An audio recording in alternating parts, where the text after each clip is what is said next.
لوگوں نے 8 کو جو ووٹ ڈالے تھے وہ، اور جو پھر رات 12 بجے کے بعد ووٹ ڈالے گئے، وہ اس لیے ڈالے گئے تھے تاکہ لوگوں کے مینڈیٹ کو بلڈوز کیا جائے، چوری کیا جائے۔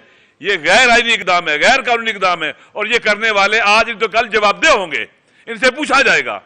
عوام جانتے ہیں، بچہ جانتا ہے، چند سال کا جو باشعور بچہ ہے وہ بھی جانتا ہے کہ دھاندلی ہوئی ہے، اس سے پوچھے، وہ بھی نام جانتا ہے سب کے، کس نے کی ہے، واضح سب کے سامنے۔ اگر لوگ اپنے جو ڈومین سے باہر نکلیں گے، جو ان کی ذمہ داری سے باہر نکلیں گے، تو پھر الیکشن جو ہوا ہے، عموماً الیکشن کس لیے ہوتے ہیں؟ بحرانوں سے نکلنے کے لیے۔ یہاں الیکشن کو بلڈوز کر کے بحران کھڑے کیے گئے ہیں، مشکلات کھڑی کی گئی ہیں۔ پاکستان کے عوام ڈرنے والے نہیں ہیں، مایوس ہونے والے نہیں ہیں، نا امید ہونے والے نہیں ہیں۔ پاور پالیٹکس میں پہلے بھی کہتا ہوں، کرنے والے ان چیزوں کو نہیں سمجھ سکتے، وہ چوری شدہ مینڈیٹ کو بھی لے کے فخر محسوس کرتے ہیں، اور بعض اوقات کہتے ہیں کہ دھاندلی ہوئی ہے، وہ اس لیے کہتے ہیں کہ ان کے حق میں جو ڈکیتی ڈاکہ ڈالنا چاہیے تھا وہ کم ڈلا ہے، اور ان کو تکلیف ہے کہ چھوٹی ڈکیتی ہوئی ہے۔ پاکستان کے عوام نے جن کو رد کر دیا، جن کو ٹھکرا دیا، ان کو مسلط کرنے کی کوشش کی جا رہی ہے۔